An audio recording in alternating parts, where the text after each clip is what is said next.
Alguns de vós saberão, toda a minha formação foi nos Estados Unidos. Eu tive um choque quando cheguei a Portugal, porque enquanto nos Estados Unidos, no que dizia respeito à educação, tudo estava em aberto, em Portugal estava tudo definido. E foi isso que me chocou.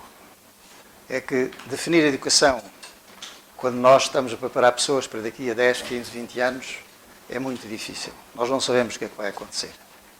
Eu vou tentar apresentar-vos as instituições que nós temos como eu as vejo. Quando nós falamos em educação, o que é que nos vem à mente? Escolas, universidades, institutos politécnicos e algumas outras escolas profissionais. Se nós agora nos focarmos em qualquer destas instituições, o que é que nos vem à mente? Currículos, graus, certificados. E nós definimos aqui aquilo que em Portugal se chama a educação formal. E muitos de nós conhecem só esta. Conhecem só aquela educação que nós recebemos nas escolas, quando entramos para a escola primária, o ensino básico, o ensino secundário, o ensino universitário. Ora bem, estas instituições contêm, de facto, um grande poderio de conhecimentos. Contêm pessoas muito competentes. E seria de esperar que destas instituições emanasse uma força motriz muito grande que conduzisse a sociedade. E, portanto, nós, como sociedade civil, ficávamos simplesmente aguardando para fazer aquilo que a universidade e as instituições académicas nos dissessem. Ora bem, isto não funciona assim. E não funciona assim porquê? Porque as instituições que nós temos, quer sejam universidades, quer sejam escolas, estão fechadas em si próprias. Não há uma comunicação entre as escolas, entre as universidades e a sociedade. E, portanto, estas escolas fecham-se nelas, muitas vezes ficam desfasadas do que vai acontecendo no mundo, não evoluem e conduzem-se, de facto, muitas vezes a um beco sem saída, que é o que nós temos agora em muitos casos. Vejamos, por exemplo, o que aconteceu recentemente. Com a crise financeira que nós temos em Portugal e não só, o governo viu que não tinha dinheiro para as universidades e, portanto, cortou o orçamento das universidades. O que é que as universidades fizeram? Extinguiram milhares de disciplinas, centenas de cursos, porque elas já sabiam que eram inúteis. E sabiam já há décadas. Há cursos absolutamente inúteis, há disciplinas que nunca deviam ter existido, que só satisfazem o ego daqueles que dão essas disciplinas. Ora bem, porquê é que as universidades não se reformularam e não reformularam os seus conteúdos? Elas não têm que o fazer. Elas não prestam contas a nós, não nos prestam contas e, portanto, vivem no seu palácio fazendo aquilo que muitos bem lhes convém. A mesma coisa aconteceu com os agrupamentos de escolas. Em dada altura, também por falta de dinheiro, o Estado viu que se condensasse ou reduzisse o número de escolas com gestão própria, que isso iria economizar algum dinheiro. E, portanto, temos os mega agrupamentos. Ora bem, porquê é que as escolas não resolveram elas o problema antes e não conduziram o governo a propor ideias que conduzissem a uma gestão sensata e que não fosse esta simplesmente por razões económicas? A razão é porque, mais uma vez, a escola está confortável. A escola não precisa de fazer nada destas coisas. Falo a reboque. Portanto, o que nós temos aqui, de facto, são as instituições a reboque da sociedade, o que não está nada mal, mas a nossa sociedade, como é muito frágil, também não consegue ter muita influência sobre estas instituições. E, portanto, fora estas crises, nós não conseguimos criar uma dinâmica na sociedade que leve as escolas, que leve as universidades a modificarem-se e responder perante aquilo que a sociedade precisa. Mas será este o único modelo de ensino que nós temos, este ensino formal que decorre nas universidades? Ora bem, eu aprendi numa sociedade muito dinâmica e onde a maior parte das instituições, aliás, a última instituição que eu estive era uma instituição privada, que tinha sido criada por Jerry Lewis, alguns de vocês saberão, um cómico americano, que investiu numa doença e criou um instituto de investigação. Será que nós temos também outra forma, em Portugal, que temos outras formas de ensino, outras formas de educação, fora deste sistema formal que nós todos conhecemos? Temos, mas nós quase não reconhecemos. Eu vou-vos dar alguns exemplos. A Fundação Gulbenkian, há mais de 5 décadas, que é um segundo Ministério da Educação, da Cultura, da Ciência e da Saúde. O que seria Portugal culturalmente sem a influência que a Fundação Gulbenkian teve ao longo deste meio século? Eu acho que ainda hoje o que seria Portugal se a Fundação Gulbenkian de momento desaparecesse. Eu estava-me a recordar, por exemplo, nos anos 60, 70, em que foi criado o Instituto Gulbenkian de Ciência e que lançou os chamados Estudos Avançados de Oeiras, que era dirigido a docentes das universidades, que nessa altura, pelo menos na área das ciências biológicas, na área das ciências biomédicas, estavam pelo menos 30 anos atrasados. As nossas universidades estavam a ensinar aquilo que deviam estar a ensinar há 30 anos atrás. Este curso de estudos avançados que decorreu em Oeiras durante várias décadas e que ainda hoje existe, e que depois foi transportado para outras universidades, ajudou as universidades a darem um salto qualitativo nestas áreas de conhecimento.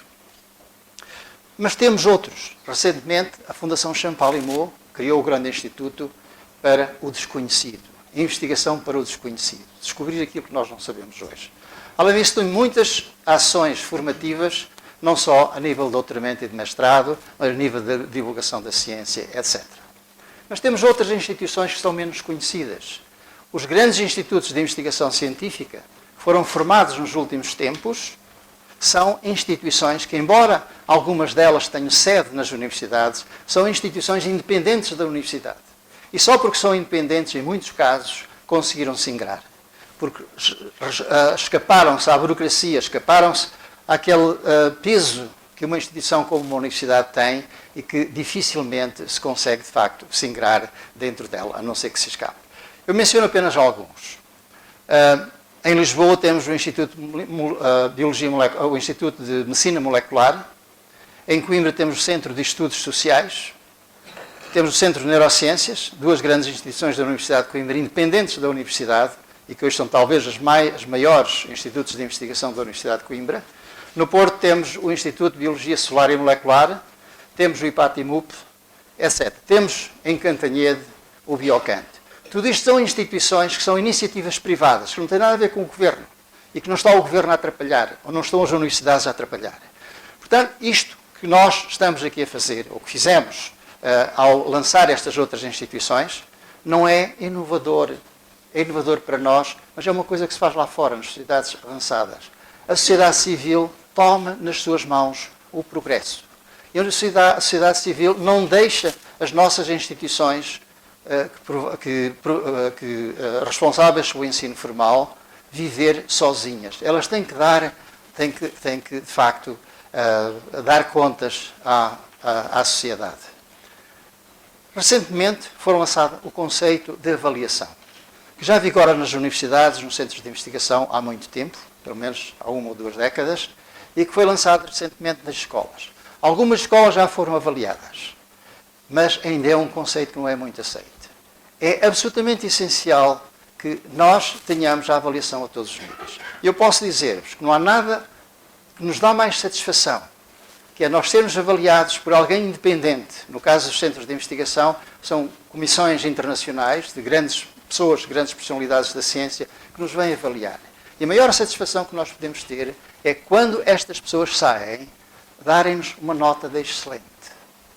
É evidente que quando se tem excelente ou quando se tem muito bom, nós já não queremos voltar para trás. E é este ímpeto da avaliação que nos faz a todos sentir bem. Portanto, esta relutância que tem havido na nossa sociedade de sermos avaliados, eu acho que a devemos perder. É muito saudável que nós sejamos avaliados. Bem, porque é que nós precisamos destas outras instituições que vão para além do ensino formal? Porque o conhecimento cresce exponencialmente. Nos últimos 10 anos, nós aprendemos mais sobre como funciona o cérebro do que foi descoberto ao longo dos séculos até há 10 anos atrás. A mesma coisa se pode dizer para muitas outras situações. Os pormenores que nós sabemos sobre o cancro, sobre as doenças cardiovasculares, etc. Portanto, é necessário que esta fronteira do conhecimento seja acompanhada por instituições que disseminam essa informação. E as nossas universidades muitas vezes não estão a par disso, ou não são capazes de fazer. Portanto, estas iniciativas são absolutamente essenciais. Portanto, nós temos aqui duas fases de aprendizagem, duas fases de educação. Temos a primeira fase, em que nós aprendemos na escola, aprendemos nas universidades. Temos a segunda fase, em que o ensino não formal, é aquele ensino que não está formatado. Porque nós nas escolas aprendemos apenas o ensino formatado, aprendemos coisas que estão definidas, que estão nos currículos. E raramente o professor pode ir além dos currículos, porque depois tem o problema de ir além dos currículos e não ter tempo para dar a matéria que está nos currículos. Portanto, este ensino nestas instituições que estão libertas destas peias é um ensino muito mais transversal, é um ensino muito mais dinâmico e muito mais estimulante para os jovens e para quem quer que receba esta formação. Nós temos esta experiência aqui no Instituto, nós temos aqui os chamados cursos avançados para o ensino secundário, que são para alunos e para professores, e nós verificamos que os alunos, não obstante serem chocados com um programa que não está pré-definido, eles saem daqui sabendo que, de facto, foram confrontados com desafios, tiveram desafios reais e saem daqui com outra maneira de pensar, outra maneira de encarar as coisas. Mas qual é a importância relativa destes dois modos de ensinar? O ensino formal, o ensino não formal. Nas sociedades avançadas, o ensino informal e o ensino formal são igualmente importantes. Podemos pôr mais importância num ou noutro, dependendo da situação, mas, de um modo geral, as sociedades avançadas aceitam este ensino fora do formato a que nós estamos habituados, perfeitamente normal e absolutamente essencial. Nós ainda não aceitamos isso. Nós pensamos que são as escolas, são as universidades, definidas pelo Estado, com os currículos fixos. Isso não é verdade nas sociedades avançadas. Portanto, deixem-me agora falar um bocadinho sobre o que tem estado a passar, eu presumo que tem estado a passar, aqui, que são os diferentes programas do Instituto de Educação e Cidadania. O Instituto de Educação e Cidadania é uma instituição que faz ensino não formal. Nós não temos aqui diretrizes sobre o que é que devemos ensinar. Nós ensinamos aquilo que pensamos que devemos ensinar, que as pessoas pensam que devem ensinar. Ontem chegou aqui uma família que está pronta para emigrar para a Alemanha e que disse: nós não sabemos alemão, nós vamos em agosto e gostávamos de ter um curso intensivo de alemão. E nós contatámos uma professora de alemão que vai dar curso intensivo, se estiver disponível. Eu soube hoje que ela tinha ido para a Alemanha também. Mas, de qualquer maneira, este processo de resolver os problemas, de estar próximo da sociedade, é a flexibilidade que o ensino não formal tem e que o ensino formal não tem. Finalmente, eu vou terminar e dizer-vos o seguinte. Eu dei-vos uma imagem relativamente negativa daquilo que é o nosso ensino formal. Foi algo exagerado em alguns casos, mas há muita verdade naquilo que eu vos disse. De facto, o ensino formal está muito divorciado da sociedade, não presta contas, de um modo geral, não se autorreforma, tem que ter pressão do exterior para o fazer, e não sai da sua zona de conforto. Quer dizer, é muito confortável. Notem, a maior parte das pessoas que são responsáveis pelo ensino formal são funcionários públicos. Têm um trabalho dedicado para toda a vida. Porquê estarmos a chatear com isso? Portanto, tem que haver, de facto, pressões do lado da sociedade para fazer isso.